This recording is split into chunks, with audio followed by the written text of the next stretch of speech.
kita tidak peduli dengan kampung kita tidak peduli dengan nilai-nilai norma-norma kita. Maka dengan adanya kekompakan kita, kerukunan kita ini menjadi sebuah yang mendapatkan ridha Allah Subhanahu wa ta'ala. Apabila engkau melakukan yang demikian, 3 perkara yudkhilkallahu jannata, maka Allah akan masukkan ke dalam surganya Allah. Mudah-mudahan pertemuan yang kecil kita akan memperkuat besar nanti kita di surganya Allah.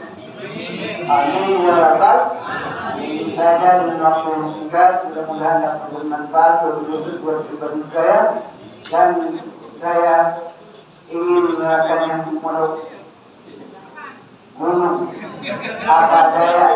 Dan ingin rasanya saya memeluk gadis mulus. Apa daya bukan isi sendiri. Ingin rasanya saya berhujat dalam perut. Apa daya kaki dan lepas tubuh. Wassalamualaikum warahmatullahi wabarakatuh.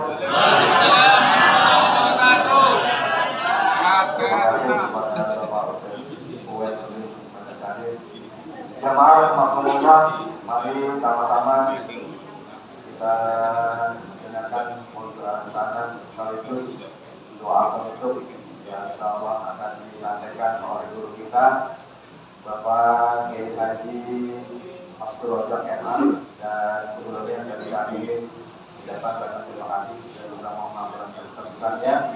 Billahi taufiq wal hidayah. Assalamualaikum warahmatullahi wabarakatuh.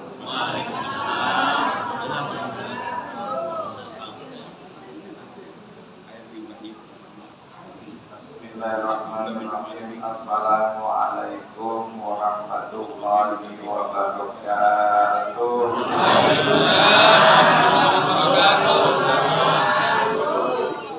Salam tersebut dirinya, yang jawab salam saya doain duitnya banyak. Jawab salam tersebut di sumur, yang jawab salam saya doain panjang umur. Yang kurang seminggu berpada mandi yang rahmat. Assalamualaikum warahmatullahi wabarakatuh.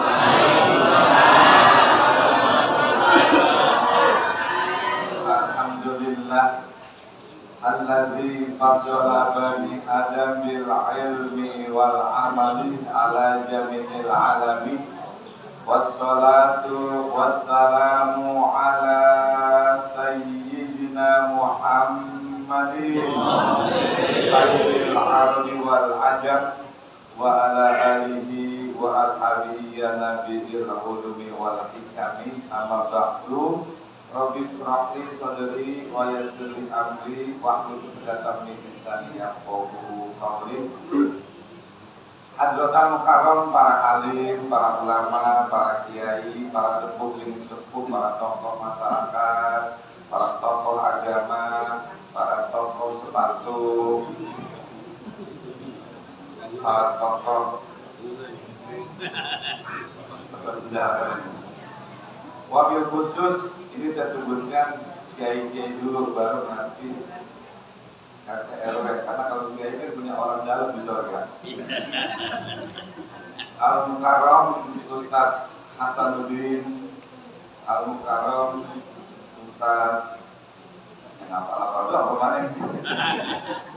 Ada Ustadz Daniel, Ustadz Saiful Islam, kemudian ada Bapak Haji Ahmad, Kakanda Ustadz Syarifuddin, dan Bapak Haji Ustadz Sumantri, dan Bapak Ibu hadirin semuanya yang dimuliakan Allah Subhanahu wa Ta'ala. Ini langsung aja, tadi saya hitungin Ustadz pokoknya 8 menit. Saya tadi megangin handphone aja. Kalau begitu berarti saya tamu, ya tuan rumah aja dapat menit. Apalagi MC tadi bilang nanti ada tafsir barang 1-2 menit. Saya bingung tadi posisi ini. Gimana caranya ceramah dalam tempo 2 menit? Amor pasti juga udah habis. Ini mohon izin Bapak Ibu sekalian, diizinin ya. Berapa menit? Ibu-ibu mau yang panjang apa mau yang pendek? Yang panjang. Pendek. Pendek. Kalau ibu-ibu biasanya yang panjang.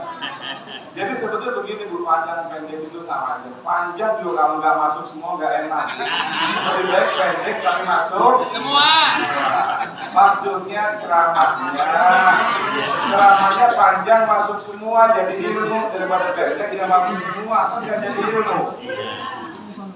Ibu bapak hadirin yang Allah Subhanahu Wa Taala, ini kira-kira kita ngadain acara begini ada manfaatnya apa enggak ini? Kalau nggak ada manfaatnya nggak usah ngadain acara ya. Manfaatnya apa Bu?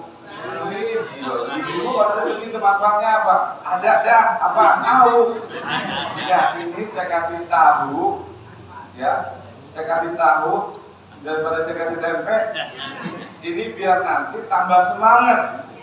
Manfaat yang pertama ini mengadakan acara kumpul-kumpul di sini. Yang pertama adalah mendapatkan pahala ijabatul dakwah.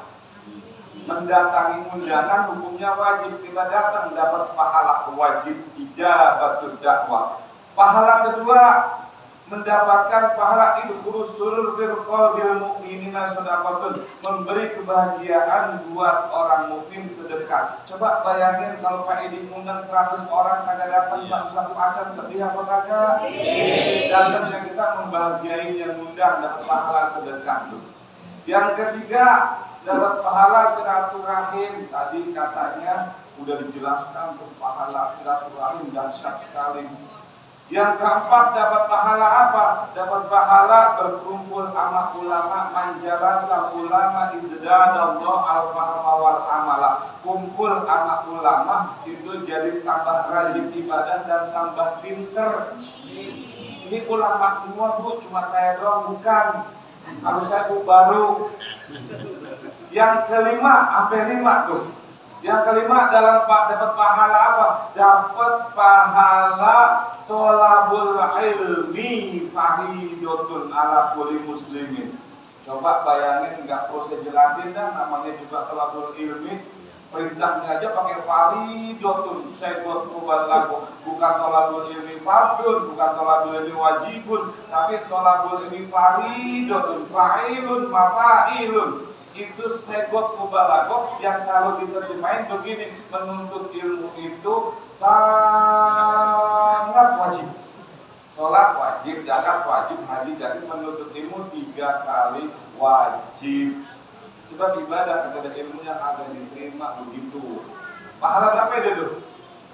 5 kita dapat pahala ya. Oh kalau begitu penting banget, bukan penting doang. Ini hadir ke sini ada bangetnya. Penting banget. Yang ketiga, yang kedua manfaatnya apa? Ada lagi manfaatnya. Manfaat yang kedua adalah kan begini Ibu, kita ini iman kita kan kayak tumbuh-tumbuhan. Tumbuh-tumbuhan itu kalau nggak dijaga, nggak dirawat, nggak disiramin, layu, kering, mati. Iman begitu juga. Iman itu perlu dijaga, perlu dirawat, dan perlu disiramin. Kalau iman nggak disiramin, nggak dijaga, nggak dirawat, iman itu lama-lama layu mati. Kalau iman udah mati, amal maksiat bongkok banget, amal ibadah ogah banget. Tapi kalau iman itu tumbuh subur, amal ibadah rajin banget. Kalau tumbuh-tumbuhan disirami dengan air. Kalau iman disirami sama apa? Sama siraman rohani. Mudah-mudahan ini siraman rohani saya nanti bisa nyuburin iman ya. Dan ini saya minta waktu sedikit ini ya, mudah-mudahan ada manfaatnya. Jadi saya mau tausiah ini saya kasih judul kayak di TV-TV. Di TV-TV kan ada judulnya juga, saya kasih judul ini ya biar gak nabrak kemana-mana. Judulnya itu konsep menjaga kefitrahan diri. Ya. Fitrah itu apa? Fitrah itu adalah suci, bersih dari segala dosa-dosa. Sebagaimana Nabi bilang, kullu mauludin yuladu alal fitrah. Setiap manusia itu lahir dalam keadaan suci, bersih, gak bawa dosa apa-apa. Bocah tuh baru lahir kagak bawa dosa apa-apa, ibu-ibu, bapak-bapak sekalian. Nah, kondisi kita sekarang ini dalam keadaan fitrah, dalam keadaan gak punya dosa apa-apa. 2 bulan yang lalu Ramadan udah ninggalin kita. Ramadan datang bawa berkah, Ramadan datang bawa maghfirah, Ramadan datang membawa ampunan. Ramadan pergi bawa dosa-dosa kita, habis bures dosa-dosa kita dibawa lari sama Ramadan. Ustaz bisa-bisa aja kata siapa? Kata Nabi Muhammad sallallahu alaihi wasallam. Kata Nabi, man somahu wa qamahu imanan wa ihtisaban kharaja min dzunubihi kayyami waladatu ummu. Barang siapa yang puasa di bulan Ramadan, barang siapa yang tarawih di bulan Ramadan, barang siapa yang salat malam di bulan Ramadan, imanan wa ihtisaban, dengan penuh keimanan dan mengharapkan pahala dari Allah, kharaja min dzunubihi, maka dia keluar dari semua dosa-dosanya. Kayak waladatu ummu, seperti baru dilahirin sama ibunya. Berarti hari ini kita dalam keadaan fitrah. Makanya ada istilah kalau lebaran Idul Fitrah, kembali fitrah kayak dulu baru dilahirin. Akan tetapi kesucian kita ini habis diampuni dosa kita sama Allah, tinggal antuk dosa sama manusia, digantung dosa kita, digantung pengampunan kita. Kalau beres urusan sama manusia, baru dah urusan sama Allah bersih. Ini udah bersih, tapi belum total, masih gantung. Nah, idenya Kiai Daniel mengadakan halal bihalal. Halal bihalal itu manfaatnya habis lebaran. Ada nggak halal bihalal sebelum lebaran? Ya, mubazir, bentar habis lebaran dimanfaatkan untuk kumpul salam-salaman. Kemarin susah banget sama ketemu bapak itu, sama ustaz itu, repot ada bawaannya. Padahal masih punya dosa, apa mau ketemu? Ada wadah halal bihalal, alhamdulillah bisa saling maaf-maafan. Yang punya dosa hangus semuanya, dosa sesama manusia. Tinggal dosa sama Allah udah urus kemarin. Tinggal dosa sama manusia, alhamdulillah. Ada nggak di halal bihalal manfaatnya? Ada banget, bukan ada doang. Dan sekarang saya terus saja, nanti kelamaan. Konsepnya apaan? Konsep menjaga kefitrahan diri kita. Konsepnya yang pertama. Yang pertama adalah ikut kayak ulama-ulama salaf zaman dulu. Ulama-ulama salaf itu Bu, ada yang gider, jangan gider, nanti jituk, kalau jituk ngiler. Saya di penggilingan ada ibu-ibu emang tukang ngantuk, kasih tanya ibu, ngapa sih kalau ngaji begini-begini dulu, kalau ngantuk, Ustaz saya bukan ngantuk, saya begini saking pahamnya. Kita akan terusin. Pas saya mulai gitu ngiler. Saya bilang, ibu, katanya tadi paham begini apa ngiler? Ustaz saya ngiler ini bukan tidur, pengen banget punya anak kayak Ustaz. Jadi punya alasan Bu, ya. Jadi walaupun salah ada alasan masih mendingan. Jadi ulama-ulama zaman dulu tuh 6 bulan sebelum datang Ramadan itu udah nangis kepada Allah Subhanahu wa taala, nangis dan berdoa. Doanya begini, Allahumma sallimni ila Ramadan wa sallimni Ramadan wa tasallamu minni mutaqabbalan. Ya Allah ya Tuhanku, sampaikanlah umurku ke bulan Ramadan dan sampaikanlah Ramadan kepadaku dan terimalah amal ibadahku di bulan Ramadan. Akhirnya sampai bulan Ramadan, dia ibadah secara maksimal, dia ibadah secara all-out, dia ibadah habis-habisan. Karena apa? Emang Ramadan bulan yang paling hebat di antara 12 bulan, habis ibadahnya pol-polan para ulama-ulama salaf. Habis Ramadan nangis lagi. Habis Ramadan 6 bulan nangis lagi para alim ulama, para ulama-ulama salaf. Nah emang apa? Habis lebaran, habis Ramadan nangis. Takut kalau ibadahnya tidak diterima oleh Allah. karena rusak, disebabkan karena ria, karena ujub dan lain sebagainya. Padahal ibadahnya udah maksimal, kan sayang-sayang kalau nggak diterima, makanya nangis aja. Nah ini bab ria ini saya mau ngecek nih atu-atu. Kita kadang-kadang kan Ramadan sengaja nggak sengaja, kadang-kadang begini nih Bu, kadang-kadang lagi terawih selfie, lagi tadarusah selfie, lagi tahajud selfie, Qiyamul Lail di Istiqlal selfie, pergi umrah di bulan puasa di depan Ka'bah selfie, di-share ke semua tuh ke grup-grup, ke grup WA, ke Facebook, ke Twitter semuanya, biar kawan-kawannya tahu, biar kawan-kawannya ngomong begini, orang itu baik ya, rajin ibadah. Itu namanya ria. Maka seketika itu juga pahala kita hangus, habis semuanya. Mana yang dia selfie yang cakep-cakep semuanya, kalau nggak cakep tak laku di selfie. Yang cakep-cakep hangus. Nah gimana solusinya? Nah ini ibu-ibu bapak-bapak sekalian, di TV nggak pernah jelasin. Itu kiai-kiai di TV kadang-kadang cuma ngasih masalah doang. Orang ibadah ria pahalanya hangus, udah begitu nggak ada solusinya. Padahal ulama salaf udah ngasih solusi. Solusinya adalah yang pertama adalah bertobat, menangis kepada Allah atas perbuatan salah kita ria. Tobat sama Allah. Kalau tobatnya diterima, maka seluruh amal ibadah kita yang hangus karena ria dikembalikan lagi oleh Allah. Syaratnya tobat, tobatnya harus diterima. Tobat yang diterima ada 3 unsur. Yang pertama, berhenti melakukan pekerjaan itu. Yang kedua, nyesel. Yang ketiga, berjanji untuk tidak mengulangi lagi untuk selama-lamanya. Kalau 3 itu ada, unsur 3 itu, maka tobat kita diterima dan seluruh amal ibadah kita dikembalikan oleh Allah. Sampai 6 bulan itu begitu Bu. Ulama salaf. Konsep yang kedua, yang terakhir. Sebetulnya saya nyiapin tadi 10. Ya. Iya, habis lihat Pak Edi semalam telepon. Nanti katanya Ustaz ceramah tentang halal bihalal, tentang silaturahim. Saya bilang, lihat Pak Edi. Nah, kalau bersama 2 soal udah bahas, kita bahas lagi. Situasi kondisi dan sikon bilang ternyata udah dibahas tadi masalah silaturahim halal bihalal. Udah saya ganti tema lain. Ya, saya punya 10, yang sampaikan 2, yang 8 kan kapan-kapan udah lagi. Yang kedua, yang terakhir.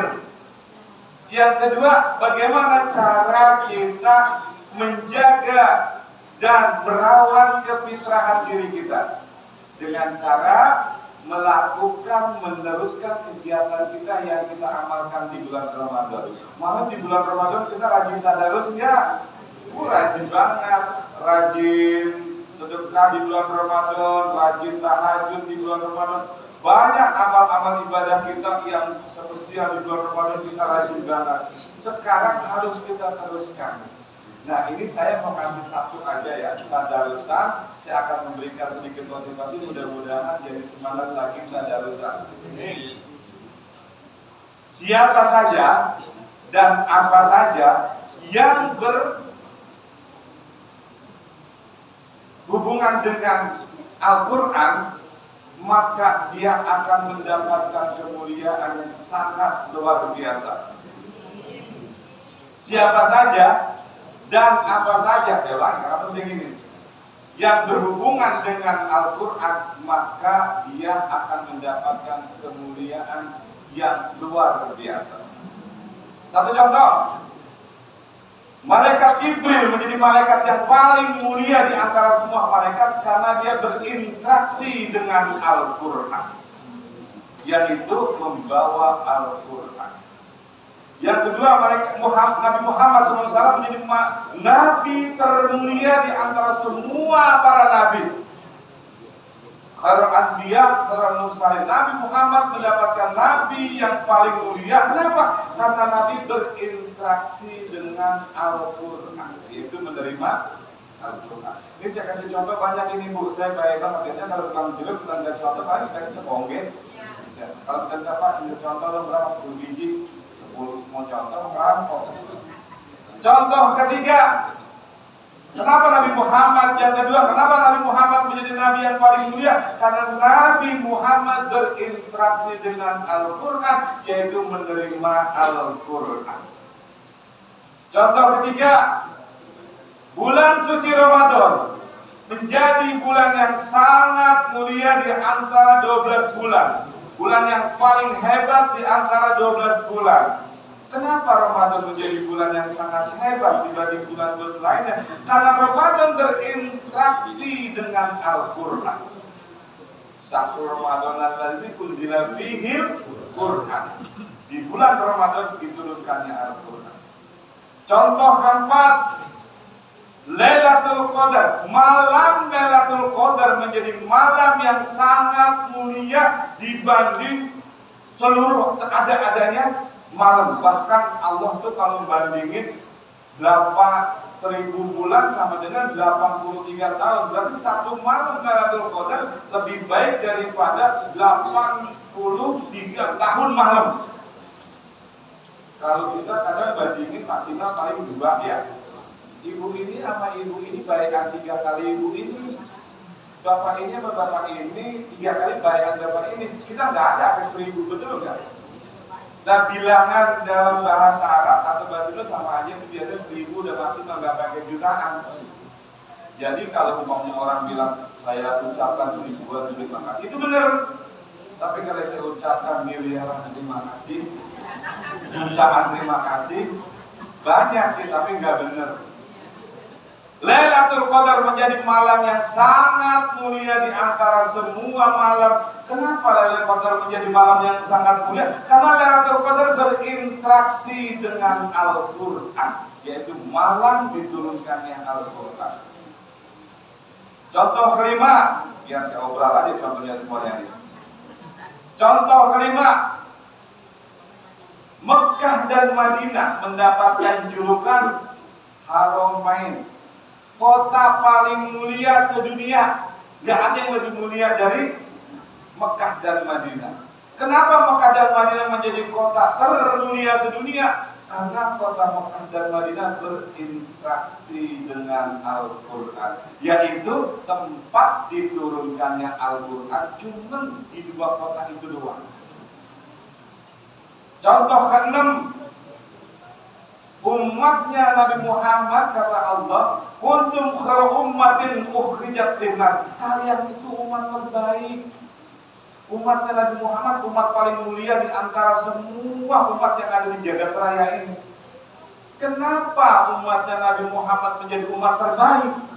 Karena umatnya Nabi Muhammad berinteraksi dengan Al-Quran, menerima Al-Quran, membaca Al-Quran, bertadarus Al-Quran, menghafal Al-Quran, mengaji tafsir Al-Quran, dan lain sebagainya yang berhubungan dengan Al-Quran. Jadi semakin banyak kita berinteraksi dengan Al-Quran, semakin banyak kita mendapatkan kemuliaan.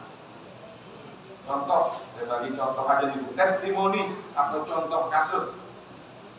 Terakhir, jangan Budi aja pantatnya, Bu, udah terakhir ini. Kagak. Enggak, oleh pojokan. Di Garut ada seorang anak muda namanya Fikri Akbar, anak yatim piatu merantau ke Bandung jadi pemulung.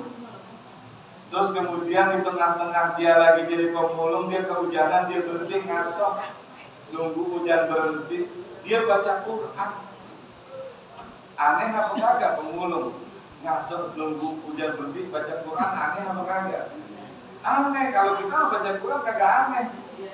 Lah karena aneh, akhirnya ada orang yang iseng, waduh aneh ini, welcome, akhirnya menjadi viral. Karena aneh, akhirnya jadi viral, jadi top. Kalau kata makalah bahasa Arab, Guri Zamzama Fatur Robu. Kalau pengen top, kencingin air jam-jam, kamu akan jadi hebat sedunia. Mau top susah banget ya. Akhirnya viral ini anak. Setelah viral sampai ke telinganya almarhum Syekh Jabir. Kemudian ditelepon itu bocah, dijadiin anak angkat, Bu. Kalau perempuan dijadiin istri kali ya. Dijadiin anak angkat, dikuliahin, diumrohin. Mulia nggak tuh bocah? Mulia keluarga. Sebab apa itu kota jadi mulia? Sebab berinteraksi dengan Al-Quran. Jadi udah dikasih konten. Baik, mudah-mudahan kita bisa tambah semangat pada Al-Quran lagi. Setelah mendapat informasi dari saya ini tambah semangat ya. Mudah-mudahan tambah semangat. Saya apa mulut berbusa ini abongan agak semangat. Mudah-mudahan apa yang saya sampaikan ada manfaatnya. Kasihan tidak mempunyai kekasih, kasihan tidak mempunyai kekasih. Sekian, terima kasih. Assalamualaikum warahmatullahi wabarakatuh.